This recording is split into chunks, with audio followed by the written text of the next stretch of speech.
ವೀಕ್ಷಕರೇ, ಪೆಸಿಫಿಕ್ ಸಾಗರವನ್ನ ಜಗತ್ತಿನ ಅತಿ ದೊಡ್ಡ ಸಾಗರ ಅಂತ ಕರೆಯಲಾಗುತ್ತೆ. ಇದನ್ನ ಶಾಂತ ಸಾಗರ ಅಂತಾನೂ ಕರೀತಾರೆ. ಪೆಸಿಫಿಕ್ ಸಾಗರ ಹಲವು ಅಚ್ಚರಿಗಳ ಹಾಗೂ ಕೌತುಕಗಳ ಆಗರವೆಂದು ಹೇಳಬಹುದು. ಇದರ 10 ಹಲವು ಕೌತುಕಗಳಲ್ಲಿ ಮಾರಿಯಾನಾ ಟ್ರೆಂಚ್ ಎಂದು ಕರೆಯಲಾಗುವ ಕಡಲ ಕಂದಕವು ಒಂದು. ಇದು ಪೆಸಿಫಿಕ್ ಸಾಗರದ ಪಶ್ಚಿಮಕ್ಕೆ ಇರುವ ಫಿಲಿಪೀನ್ ದ್ವೀಪಗಳ ಕಿನಾರೆಯ ಬಳಿ ಶುರುವಾಗಿ ಅತ್ತ ಜಪಾನಿನ ಕಡಲಿನವರೆಗೆ ಹಬ್ಬಿದ ಅತಿ ದೊಡ್ಡ ಕರುವು.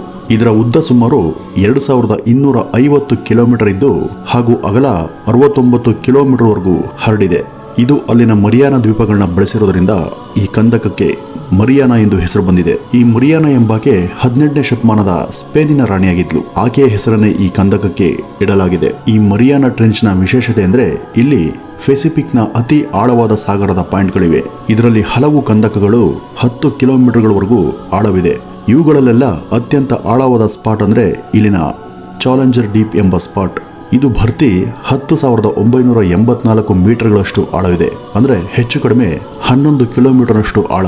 ವೀಕ್ಷಕರೇ, ಇಲ್ಲೇನಾದ್ರೂ ಹಿಮಾಲಯದ ಮೌಂಟ್ ಎವರೆಸ್ಟ್ ಶಿಖರವನ್ನ ತಂದು ನಿಲ್ಲಿಸಿದ್ರೆ ಅದು ಸಹ ಸಂಪೂರ್ಣ ಪೆಸಿಫಿಕ್ ಸಾಗರದಲ್ಲಿ ಮುಳುಗಿ ಅದ್ರ ಮೇಲೆ ಇನ್ನೂ 2 ಕಿಲೋಮೀಟರ್ಗಳವರೆಗೂ ನೀರು ನಿಂತಿರುತ್ತೆ. ಅಂದ್ರೆ ಇದರ ಆಳದ ಭಯಾನಕತೆಯ ಬಗ್ಗೆ ನೀವೇ ಊಹೆ ಮಾಡಿ.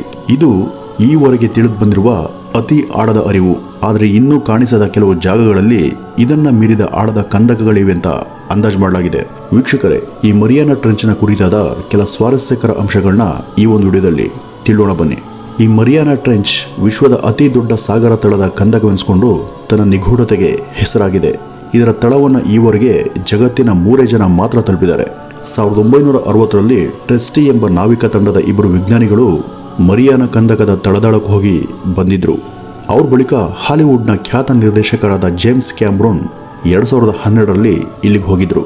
ಇವುಗಳು ಫಿಲಿಪೀನ್ ಕಡಲ ಕಿನಾರೆಯ ಟೆಕ್ಟೋನಿಕ್ ಚಲನೆ ಹಾಗೂ ಸಾಗರದ ಕ್ರಸ್ಟ್ನ ರಚನೆಯಿಂದಾಗಿ ಈಗ್ಗೆ ಸುಮಾರು 200 ಮಿಲಿಯನ್ ವರ್ಷಗಳಿಗೂ ಸಾಕಷ್ಟು ಹಿಂದೆ ಸೃಷ್ಟಿಯಾದವು ಎಂಬುದು ಸದ್ಯ ತಜ್ಞರ ವಾದ. ಈ ಕಂದಕದ ಇತ್ತೀಚಿನ ಇಂಥ ಒಂದು ಕಂದಕವು 60 ಮಿಲಿಯನ್ ವರ್ಷಗಳ ಹಿಂದೆ ಸೃಷ್ಟಿಯಾಗಿದ್ದು ಇದರ ಕಂದಕಗಳಲ್ಲಿ ಇದು ಬಹಳ ಇತ್ತೀಚಿನದು ಅಂತ ಹೇಳಲಾಗುತ್ತೆ. ಮೊದಲ ಬಾರಿಗೆ 1800ರ ಸಮಯದಲ್ಲಿ ಪೆಸಿಫಿಕ್ ಸಾಗರದ ಯಾನಗಳು ಅನೇಕ ಐರೋಪ್ಯ ನಾವಿಕರಿಂದ ಶುರುವಾಗಿದ್ದು ಹೆಚ್ಚು ಕಡಿಮೆ ಅದೇ ಸಮಯದಿಂದಲೇ ನಾವಿಕರ ಕಣ್ಣಿಗೆ ಸಾಗರದ ಈ ಅಚ್ಚರಿಯಾದ ಮರಿಯಾನಾ ಕಂದಕವು ಬಿದ್ದಿರೋದು ಸತ್ಯ. ಇದರ ಚಾಲೆಂಜರ್ ಡೀಪ್ ನ ಜಾಗವನ್ನ ಹಡಲ್ ಡೀಪ್ ಎಂದು ಸಹ ಕರೆಯಲಾಗುತ್ತೆ.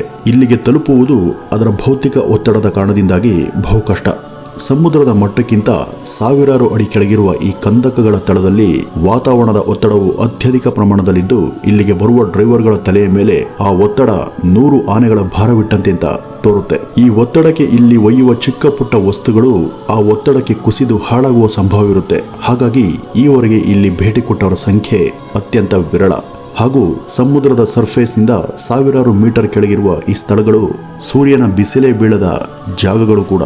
ಸದಾ ಕತ್ತಲಲ್ಲೇ ಇರುವ ಈ ಕಂದಕದ ಮೇಲ್ಮೈನ ಶಾಖದ ಪ್ರಮಾಣ ಕುಸಿದಿದ್ದು ಇದರ ಟೆಂಪರೇಚರ್ ಕೇವಲ 1 ರಿಂದ 4 ಡಿಗ್ರಿ ಸೆಲ್ಸಿಯಸ್ ವರೆಗೂ ಇರುತ್ತೆ. ಈ ಕೊರೆಯುವ ಶೀತದ ವಾತಾವರಣ ಹಾಗೂ ವಾತಾವರಣದ ಅತ್ಯಧಿಕ ಒತ್ತಡಗಳಲ್ಲಿ ಬೆನ್ನು ಮೂಳೆಯುಳ್ಳ ಅಥವಾ ಯಾವ ಕಶೇರುಕ ಜೀವಿಗಳು ಸಹ ಬದುಕಲಾರವು. ಹಾಗಾಗಿ ಈ ಟ್ರೆಂಚ್ 100 ಬಗೆಯ ಅಕಶೇರುಕ ಹಾಗೂ ನುಡುಪಾದ ಮಾಂಸ ಪೇಶಿಯ ಕವಚವುಳ್ಳ ಜೀವಿಗಳಿಗೆ ಆವಾಸ ಸ್ಥಾನವಾಗಿದೆ. ಇಲ್ಲಿ 10 ಹಲವು ಬಗೆಯ ಮೃದ್ವಂಗಿಗಳು, ಲಾಬ್ಸ್ಟರ್ ಹಾಗೂ ಏಡಿಗಳ ಪ್ರಭೇದಗಳಿದ್ದು ಅವು ಇತರೆ ಸಾಗರಗಳಲ್ಲಿರುವ ಜಾತಿಗಳಿಗಿಂತ ರೂಪರಚನೆ ಹಾಗೂ ವೆಜಿಟೇಷನ್ ನಲ್ಲಿ ತೀರಾ ಭಿನ್ನ. ಇಷ್ಟು ಆಳದಲ್ಲಿ ಯಾವ ಸಸ್ಯಗಳು ಬೆಳೆಯಲಾರವಾದರೂ ಇಲ್ಲಿ ಅಸಂಖ್ಯಾತವಾಗಿ ಬೆಳೆದ ಕೋರಲ್ ಸಸ್ಯಗಳಿವೆ. ಇವುಗಳನ್ನೇ ಆಶ್ರಯಿಸಿ ಹಲವು ಜಲಚರಗಳು ಇಲ್ಲಿ ಬದುಕುಳಿದಿವೆ. ಅಲ್ಲದೆ ಸಾಗರ ತಳದಲ್ಲೇ ಉಳಿದ ಸಾಗರದ ಜೈವಿಕ ಶೇಷಗಳ ಪ್ರಮಾಣ ಹೆಚ್ಚಾಗಿದ್ದು ಈ ಜೈವಿಕ ತ್ಯಾಜ್ಯವೂ ಸಹ ಇಲ್ಲಿ ಅಸಂಖ್ಯಾತ ಜೀವಿಗಳಿಗೆ ಆಹಾರವಾಗಿದೆ. ಈ ಮರಿಯಾನಾ ಟ್ರೆಂಚ್ ತನ್ನ ಅಸಾಧ್ಯ ಉಷ್ಣ ಹಾಗೂ ಶಾಖಗಳ ವೈಪರೀತ್ಯಕ್ಕೆ ಸಾಕ್ಷಿಯಾದ ಕಂದಕ. ಇಲ್ಲಿ 1 ಡಿಗ್ರಿ ಸೆಲ್ಸಿಯಸ್ನ ಉಷ್ಣಾಂಶದ ಪ್ರಮಾಣದಿಂದ ಹಿಡಿದು ಇದರ ಕೆಲವು ತಾಣಗಳಲ್ಲಿ 450 ಡಿಗ್ರಿ ಸೆಲ್ಸಿಯಸ್ ವರೆಗಿನ ಉಷ್ಣಾಂಶಗಳುಳ್ಳ ಕಂದಕಗಳು ಕೂಡ ಇವೆ. ಈ ಕಂದಕಗಳು ಅನೇಕ ಬಗೆಯ ಕೆಮಿಕಲ್ ರಾಸಾಯನಿಕಗಳನ್ನ ಸದಾ ಉಗುಳುತ್ತಾ ಇಲ್ಲವೇ ಉತ್ಪತ್ತಿ ಮಾಡ್ತಾ ಇರ್ತವೆ. Molten sulphur, nitrogen sulphate, hydrogen chloride, methane ಹಾಗೂ ಶುದ್ಧ ಕಾರ್ಬನ್ ಡೈಆಕ್ಸೈಡ್ ಮುಂತಾದವು. ಇವುಗಳಲ್ಲಿ ಕೆಲವೊಂದು ಕೆಮಿಕಲ್ಗಳು ಜೀವಕಂಟಕವೂ ಹೌದು.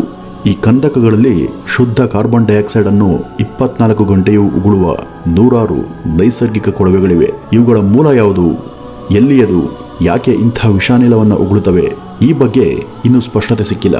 ಈ ವಿಷಾನಿಲ ಇಲ್ಲಿನ ಜೀವ ವೈವಿಧ್ಯತೆಗೆ ಯಾವ ಅಪಾಯವನ್ನು ಸಹ ಮಾಡದು ಎಂಬ ಸಂಗತಿಯು ಇನ್ನೂ ವಿಚಿತ್ರ. ಬಹುಶಃ ಲಕ್ಷಾಂತರ ವರ್ಷಗಳ ದೀರ್ಘ ವಿಕಾಸದಲ್ಲಿ ಈ ಜೀವಿಗಳು ಈ ವೈಚಿತ್ರ್ಯಕ್ಕೆ ಒಗ್ಗಿ ಹೋಗಿವೆ ಎನ್ನಬಹುದು. 2009ರಲ್ಲಿ ಈ ಮರಿಯಾನಾ ಕಂದಕವನ್ನ ಆಗಿನ ಅಮೆರಿಕನ್ ಅಧ್ಯಕ್ಷರಾಗಿದ್ದ ಜಾರ್ಜ್ ಬುಷ್ ಅಮೆರಿಕದ ರಾಷ್ಟ್ರೀಯ ಸ್ಮಾರಕ ಅಂತ ಘೋಷಣೆ ಮಾಡಿದ್ರು. ಅದೇ ವರ್ಷ ಇಲ್ಲಿ ಪತ್ತೆಯಾದ ಮೆನೋಥಾಲ್ಮಿಯಾ ಎಂಬ ಪ್ರಭೇದದ ಜೈವಿಕ ಜಲಚರಗಳು ವಿಜ್ಞಾನಿಗಳ ಪ್ರಮುಖ ಆಕರ್ಷಣೆಯಾದವು. ಇವು ಸಾಗರ ದಡದಲ್ಲಿ ದೊರೆತಿದ್ದ ಮೊದಲ ಕಪ್ಪೆ ಚಿಪ್ಪಿನಾಕೃತಿಯ ಜೀವಿಗಳಾಗಿದ್ವು. ಇವುಗಳ ಅವಶೇಷಗಳು ರಾಶಿ ಗಟ್ಟಲೆ ಕಾಣಿಸಿದ್ವು. ಅಷ್ಟು ಒತ್ತಡದಲ್ಲಿ ಈ ಗಟ್ಟಿ ಕಪ್ಪು ಚಿಪ್ಪಿನ ಏಕಕೋಶ ಜೀವಿಗಳು ಹೇಗೆ ಬದುಕಿದ್ವು ಎಂದು ತಜ್ಞರು ಪರೀಕ್ಷೆ ಮಾಡಿದ್ರು. ಇವು ಆ ಒತ್ತಡಕ್ಕೆ ಪ್ರತಿರೋಧದಂತೆ ಒಂದಕ್ಕೊಂದು ಬೆಸೆದು ದೊಡ್ಡ ಸುರುಳಿಯ ಸರಪಳಿಯಾಗಿ ಸುತ್ತಕೊಂಡಿದ್ವು. ಹೀಗಾಗಿ ಗುಂಪುಗೂಡಿದ್ದ ಈ ಚಿಪ್ಪುಗಳು ಆ ಒತ್ತಡದ ವಾತಾವರಣದಲ್ಲಿ ಬದುಕುಳಿತಾ ಇದ್ವು. ಇನ್ನು ಗುಂಪುಗೂಡದ ಚಿಪ್ಪುಗಳು ನೆಲಕಚ್ಚುತ್ತಿವೆ ಎಂದು ತೀರ್ಮಾನಿಸಲಾಯಿತು. ಇಲ್ಲಿ ಬೃಹತ್ ಗಾತ್ರದ ಅನೇಕ ಮೃದಂಗಿಯ ಜಲಚರಗಳು ಪತ್ತೆಯಾಗಿವೆ. ಡೈನೋಸಾರ್ಗಳ ಗಾತ್ರವನ್ನೇ ಹೋಲುವ ಅನೇಕ ಪಳೆಯುಳಿಕೆಗಳು ಸಹ ಪತ್ತೆಯಾಗಿದ್ದು, ಪ್ರಪ್ರಾಚೀನ ಡೈನೋ ಸಂತತಿ ಇನ್ನೂ ಇಲ್ಲಿ ಜೀವಂತ ಇರಬಹುದಾದ ಸಾಧ್ಯತೆಯತ್ತ ಬೊಟ್ಟು ಮಾಡಿವೆ. ಹಾಗೂ ಈ ಕಂದಕಗಳ ನಡುವೆ ಕೆಲವೆಡೆ 16 ಕಿಲೋಮೀಟರ್ ಉದ್ದದ ನೈಸರ್ಗಿಕ ಸೇತುವೆಗಳು ಸಹ ನಿರ್ಮಾಣವಾಗಿವೆ. ಸದಾ ಜರುಗುವ ಟೆಕ್ಟೋನಿಕ್ ಚಾಲನೆಯಿಂದಲೇ ಇವು ನಿರ್ಮಾಣವಾಗಿವೆ ಎಂಬುದೇನೋ ನಿಜವೇ. ಆದರೆ ಇವುಗಳ ಅಸ್ತಿತ್ವದ ಉದ್ದೇಶವೇನೆಂದು ಇನ್ನೂ ತಿಳಿದುಬಂದಿಲ್ಲ. ಈ ಕಂದಕ ಹಲವು ವಿಶಿಷ್ಟ ಹಾಗೂ ವಿಚಿತ್ರ ತರದ ಜೀವಜಾಲದ ಅಸ್ತಿತ್ವಕ್ಕೆ ಕಾರಣವಾಗಿದೆ. 10 ಸೆಂಟಿಮೀಟರ್ ವರೆಗೂ ಬೆಳೆಯುವ ಏಕಕೋಶ ಜೀವಿಗಳಾದ ಅಮೀಬಾ ಮೀನುಗಳು ಸಹ ಇಲ್ಲಿ ಪತ್ತೆಯಾಗಿವೆ. ಹಾಗೂ ಜಗತ್ತಿನ ಅತ್ಯಂತ ಹಳೆಯ ಮಣ್ಣಿನ ಬ್ಯಾಕ್ಟೀರಿಯಾಗಳು ಇಲ್ಲಿ ಪತ್ತೆಯಾಗಿದ್ದು, ಅವು ಇನ್ನೂ ಸಹ ಜೀವಿಸ್ತಾ ಇರುವ ಸಂಗತಿ 2011ರ ಅಧ್ಯಯನವೊಂದರಲ್ಲಿ ತಿಳಿದುಬಂತು. ಹೊಸ ಬಗೆಯ ಸ್ಟೈಲ್ ಮೀನು, ಮೃದಂಗಿಗಳು ಹಾಗೂ ಕೋರಲ್ ಜೀವಿಗಳಿಗೆ ಈ ಕಂದಕ ಆಶ್ರಯತಾಣವಾಗಿದೆ. ಇಲ್ಲಿ ಬೆಳೆಯುವ ಕೋರಲ್ ಸಸ್ಯಗಳು ಸದಾ ಒಂದು ಬಗೆಯ ರೇಡಿಯಂ ಮಾದರಿಯ ಬೆಳಕನ್ನ ತಮ್ಮ ಟೆಂಟಕಲ್ಗಳಿಂದ ಹೊರಸೂಸುತ್ತಾ ಚಂದ್ರನ ಬೆಳಕಿನಂಥ ಬೆಳಕಿನ ಪ್ರಭೆಯಲ್ಲಿ ಸಾಕ್ಷಿಯಾಗಿವೆ. ಇಷ್ಟು ಸುಂದರವಾಗಿ ನಯನ ಮನೋಹರವಾಗಿ ಕಾಣುವ ಈ ಸೊಬಗಿನ ಜಾಗ ಆಧುನಿಕತೆಯ ಕರಾಳತೆಗೆ ಬಲಿಯಾಗಿರೋದು ನಿಜಕ್ಕೂ ಬೇಸರದ ಸಂಗತಿ. ವರ್ಷಕ್ಕೆ ಸುಮಾರು 3 ಲಕ್ಷ ಟನ್ನಷ್ಟು ತ್ಯಾಜ್ಯವು ವಿವಿಧ ಮೂಲದಿಂದ ಈ ಟ್ರಂಚ್ನ ಒಡಲನ್ನ ಸೇರ್ತಾ ಇದೆ. ಇದರಿಂದ ಪ್ರತಿ ವರ್ಷ ಸರಾಸರಿ 1 ಲಕ್ಷ ಬಗೆಯ ಜೀವಿಗಳು ಸಾಯ್ತಿವೆ ಹಾಗೂ ನಶಿಸ್ತಿವೆ. ಪಕ್ಕದ ಜಪಾನಿನ ಕಿನಾರೆಯಾದ ರಿಂಗ್ ಆಫ್ ಫೈರ್ನ ಕಂದಕಗಳಲ್ಲಿರುವ ಹಲವಾರು ಸಶಕ್ತ ಜ್ವಾಲಾಮುಖಿಗಳು ಸದಾ ಬಿಸಿ ಲಾವವನ್ನು ಉಗುಳ್ತಲೇ ಇರ್ತವೆ. ಇದರ ಪರಿಣಾಮವಾಗಿ ಇದಕ್ಕೆ ಸನಿಹವಿರುವ ಮಾರಿಯಾನ ಕಂದಕದಲ್ಲೂ ಒಂದಷ್ಟು ಲಾವಾ ಉಗುಳುವ ಜ್ವಾಲಾಮುಖಿಗಳಿವೆ. ನೀರೊಳಗೆ ಇವು ಸದಾ ಬೆಂಕಿ ಉಗುಳುವ ದೃಶ್ಯವಂತೂ ರುದ್ರ ಭೀಕರ. ಈ ಹೊರಬಂದ ಲಾವಾ ಗಟ್ಟಿ ದ್ರವವಾಗಿ ನಿಧಾನವಾಗಿ ಸಾಗರದ ಘನ ಕ್ರಸ್ಟ್ ಆಗಿ ರೂಪುಗೊಂಡು ಅಲ್ಲೊಂದು ಕಲ್ಲಿನ ಬೆಟ್ಟವೇ ನಿರ್ಮಾಣವಾಗುತ್ತೆ. ಹೀಗೆ ಸೃಷ್ಟಿಯಾದ ಸಾವಿರಾರು ಬೆಟ್ಟಗಳು ಇಲ್ಲಿವೆ. ಕೆಲವೊಂದರ ಎತ್ತರ 3 ಮೀಟರ್ಗಿಂತಲೂ ಹೆಚ್ಚಿದೆ. ಇದಿಷ್ಟು ಮರಿಯಾನಾ ಟ್ರೆಂಚ್ ಬಗ್ಗೆ ಒಂದಷ್ಟು ಮಾಹಿತಿಗಳು. ನಮಸ್ಕಾರ.